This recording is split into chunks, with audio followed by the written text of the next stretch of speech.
didn't got so used to the lady just go, you know what? This is anyway. I'm not even gonna record that part. It's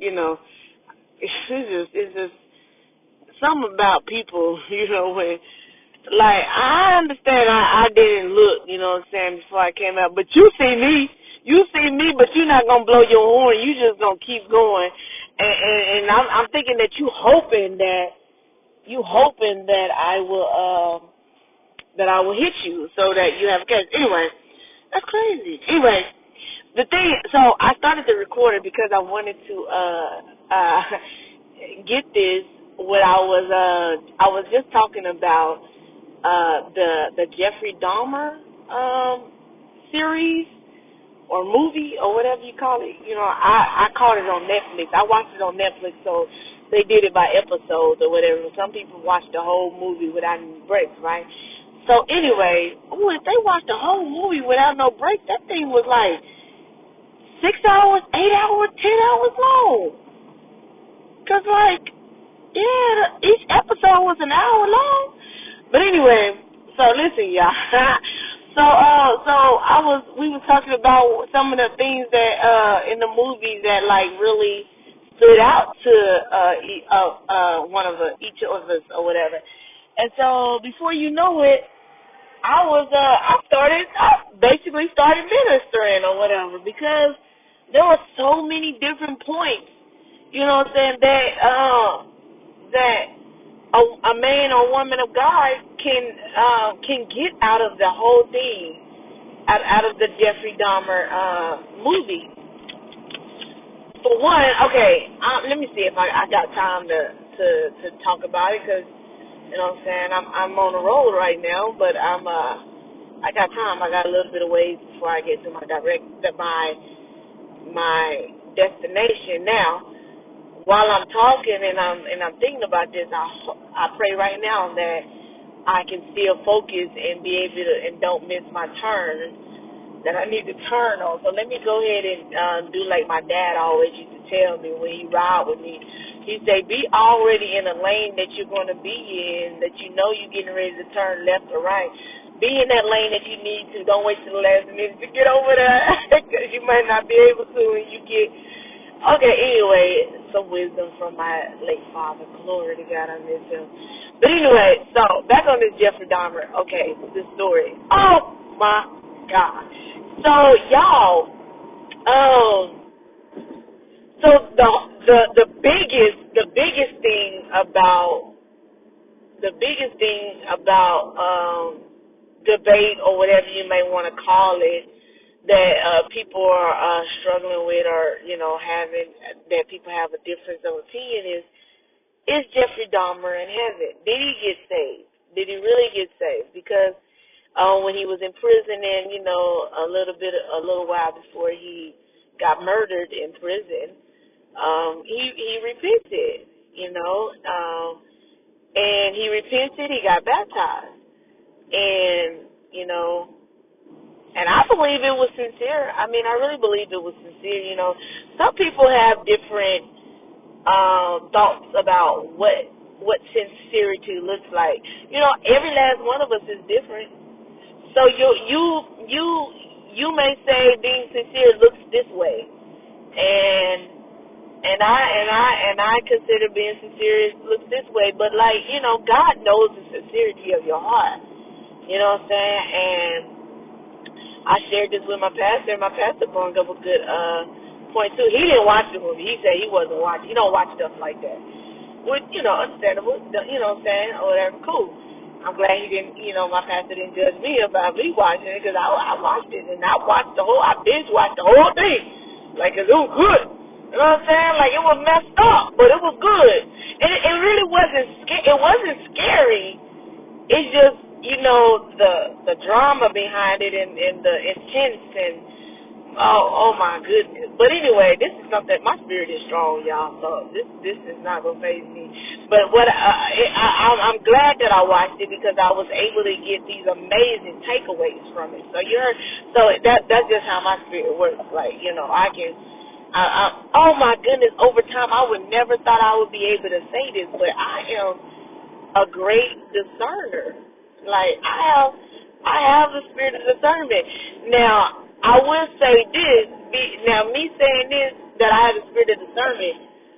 Sometimes the spirit of discernment, my spirit of discernment, sometimes it comes to me in hindsight, like after, like I've already went through what I went through or whatever, and then I'm able to, like, when I sit back and think about, what I've been through and everything, or what somebody else, if they trespass against me or if I trespass against them, and I meditate on it, and I'm like, you know what? I don't just see things from my side of my perspective. I see it from their perspective too, and I believe that's a good side of discernment that someone should have. So, okay. Anyway, back on Jeffrey Dahmer. So is he really? Did God really forgive him? And is he in paradise right now? And I say he is, y'all. I really say he is. Because, like, and again, I decided that, even, like, right after the movie, I said he's in heaven. Oh, well, he's not in heaven yet, because Christ haven't came. But just like he gave that thief that was on, I don't know what side it was, the one that was, say, Lord, can you remember me in paradise? And he said, from this day forth, you will be with me in paradise. So, even though this thief, but anyway, my pastor helped validate, what I was saying, my thoughts, my interpretation of it, because God has no measures of sin. Sin is sin, whether, somebody is a murderer, they murdered their cat, or whether they murdered two people, or whether they went on a serial spree and killed over, like what, in Jeffrey Dahmer's case, 17 people? And he would have kept on doing it if he wouldn't have called it. I do believe that he would have kept doing it. Cause oh my gosh, like you guys, like I just recently did a sermon on the Samaritan woman, and one of the things I hit on was about she had a thirst, and so many of us women today in 2022, that's why the Samaritan woman's name was not mentioned in the Bible, because it wasn't relevant, but because so that us today in 2022 can put our name in it, because we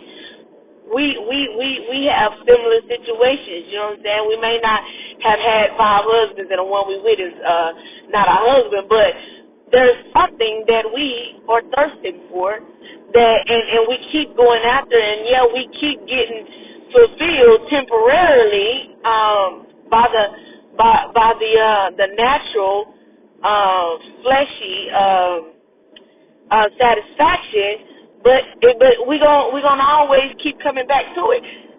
Jeffrey Dahmer had a thirst that was unquenchable, and you know what I'm saying, you can say he was demon possessed, you know what I'm saying, you can say he was demonic, and all that, you know what I'm saying, because he did make an altar to Satan now, you know what I'm saying.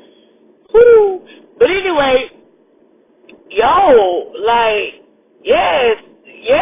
was influenced by a very powerful demonic force or whatever that had him wanting to satisfy that thirst. He kept chasing after it, you know what I'm saying, and it was just never enough, and it was going to consume him. It was going to consume him at one point or another, and even if he didn't get caught, he probably would have murdered 10 more people. But he was going to get consumed. That's an LA Fitness over here. But I want to get back into my side of town before I stop. I don't want to be over here. Anyway, I gotta remember what street that was that I was on when I was coming. Anyway, y'all, like I said, I'm driving, and I pray that I remember to turn. I know I'm gonna turn to the left up here. But anyway, y'all, so that's the whole. So that is the main one. That's the main one. Controversial topic. Was he saved or not? Y'all let me know. What do y'all think? Was he saved or not? Ha. Okay. But I already told y'all what I think. He was saved. All right. Justin Street. No. I think I need to keep going. All right. The next point after this was, it's already 10 minutes. I'm going to end it. If it goes past 15, 20 minutes, I'm going to end it. The next point that I have, let me see what I said. Let's say, who do you think was at fault here? Oh my God, who do you think was it the mother's fault or was it the father's fault? I really don't put the blame on his parents at all. You know what I'm saying? There were things that, I believe that there were, things that the mother should have done, you know what I'm saying? Or she shouldn't have done. And I believe that the father, and then, not to say that, the mother's, her own mental issues and, and whatnot that she had, you know what I'm saying? I think it's a generational curse because even the father revealed that he had these feelings and stuff like that at one point in time. Now he had no he didn't have no thoughts of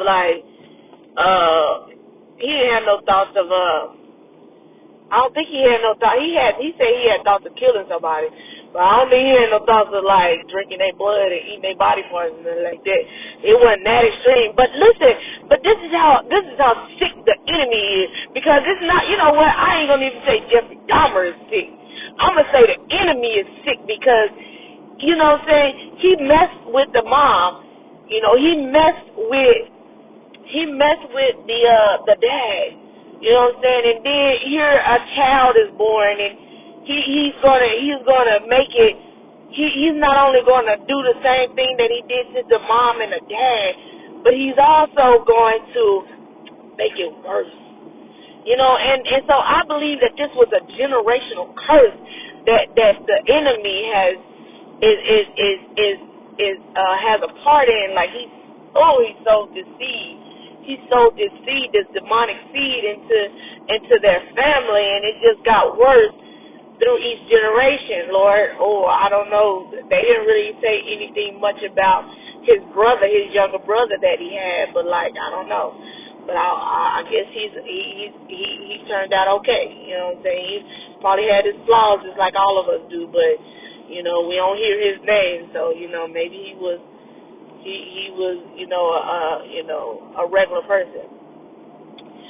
So yeah, and then that reminds me, thinking about if anybody have any controversy about whose fault it was, but that there was a parable in the Bible, in the New Testament, where the people had came to Jesus about this blind man who was born with blindness, and they came to him and said, God, who's at fault? Was it the man's mom or his father, or was it him?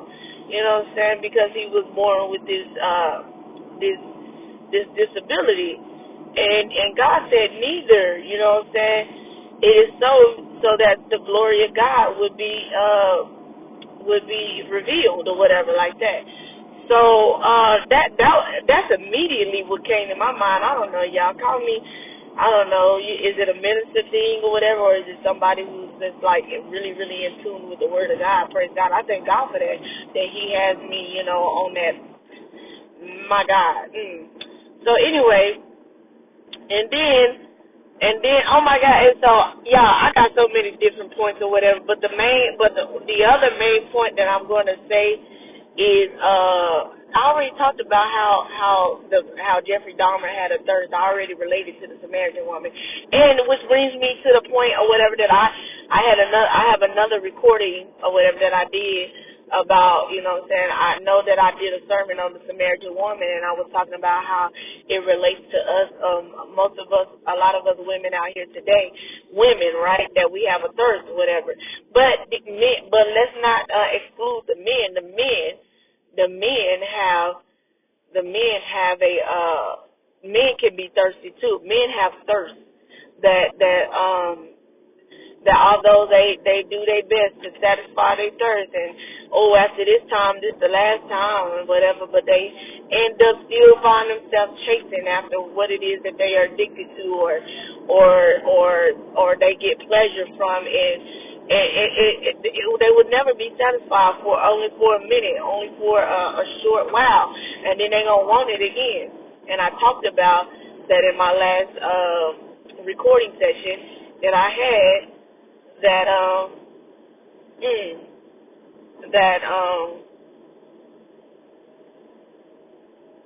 so I talked about that in my last recording session, that how especially if it's sexual desires, you know what I'm saying, that men have or whatever, and they're not committed to this woman or that woman or whatever, and they look for a woman to be able to get off on, you know what I'm saying? And the woman, you know, when you say yes, you know what I'm saying, even though you don't really, that's not what you really want to do, you know what I'm saying, but you give in, and because you like this person, you know what I'm saying, and you want them to be interested in you, and you keep on, you know, succumbing to their desires, their thirst. But, you know, you're getting used, and you don't feel good about it, you know, when it's done. Yeah, it felt good, and you know, but afterwards it's like, you know, I know I didn't have no business, you know, doing that, and I hope that I'm turning left at this right turn. Okay, but anyway, yeah, because I think I see the freeway. Boop, boop. Good job. Okay. Anyway, so men have thirst that they need to seek God for this eternal water, to where they won't thirst anymore. They can turn over this thirst. They can turn over this fleshy desire and drink from the well that never runs dry. Yeah. Okay. So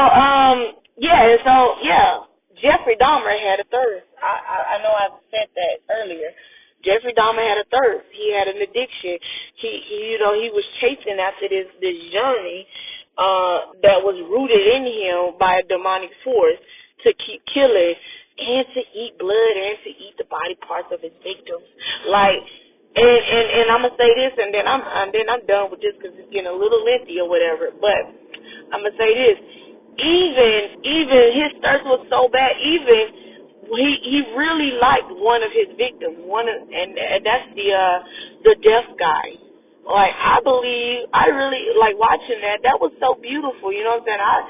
I'm thinking, even though this is a real story and it wasn't gonna be a part where he didn't kill his victim or whatever, but because his desire was overpowering, and even though I think he really liked, you know, the deaf guy that he met, and, you know, that could have been a beautiful thing, you know what I'm saying? You know, and that could have been, I'm going to leave it at that. That could have been a beautiful thing, even though, you know what I'm saying, then there's a whole issue, you know what I'm saying, man and man, or whatever like that. But, like, listen, it's people. I'm just going to just say it's people. They had a liking for each other. They were bros, you know what I'm saying, and, you know what I'm saying, that, you know, they got along real good, you know, and everything, and then they understood. They came to a point where, you know, his the deaf guy's disability, you know what I'm saying, you know, he could understand, you know, Jeffrey's, you know, his point of view on, you know, how he was misunderstood. So, you know, they had a kind of an understanding, and they could have had a beautiful friendship or whatever, you know what I'm saying. They were both into, you know, guys, so they could have had a beautiful, I guess, they could have had a beautiful relationship, whatever, blah, blah, blah, blah. I don't get all into that. But it could have been a beautiful relationship. That's why I'm just going to keep it like that. You know, whether it was platonic or whether it was lovers or whatever, it was beautiful what they had. You know what I'm saying? But, and Jeffrey liked that guy. He really liked that guy.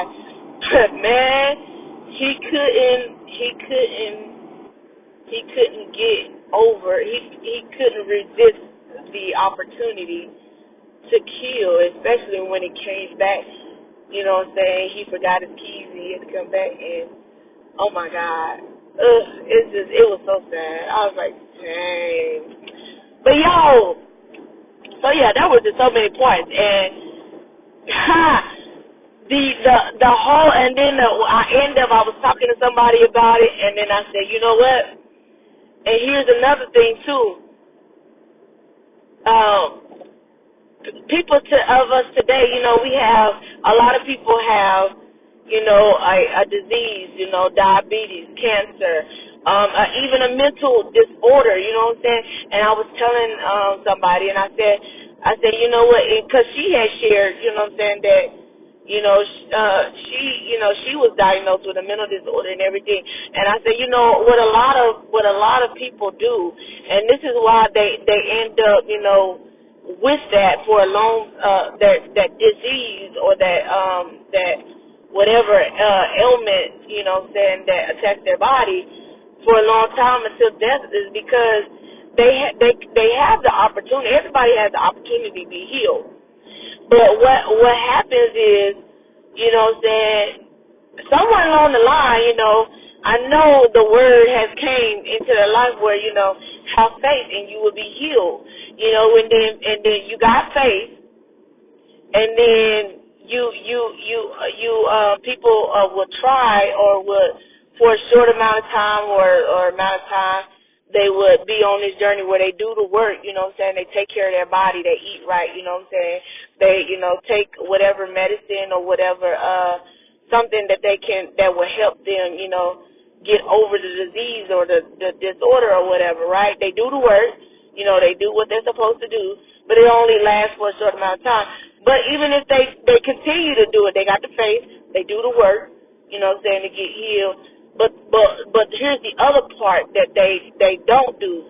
Every time somebody asks them, oh, what you got, and they say, oh, my diabetes, oh, my cancer, I have, they take ownership of that disease, of that disorder, by confessing with their mouth that they have it. And so that's a key thing that, you gotta train your mind to not do. Don't claim it. Don't claim it. Sure, it's on paper. The doctors diagnosed you with it. It's evident that it's in your body, and you feel symptoms of it. But whatever you do, don't confess it with your mouth. Don't put those words out there. Believe in your heart that you are healed. That believing is having faith. And then do the work.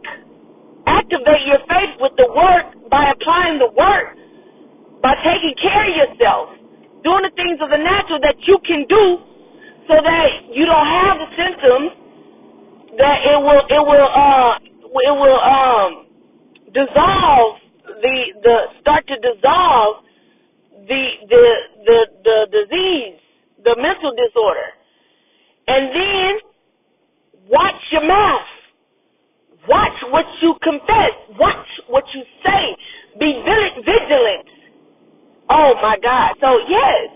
All right, y'all, I'm going to end with that. So, I got all of that from watching Jeffrey Dahmer's story. Oh, my goodness, y'all. Okay, I'm ready to listen to what y'all got to say or read or whatever, because I'm definitely going to post this. I don't know where I'm going to post it. I got to figure out how.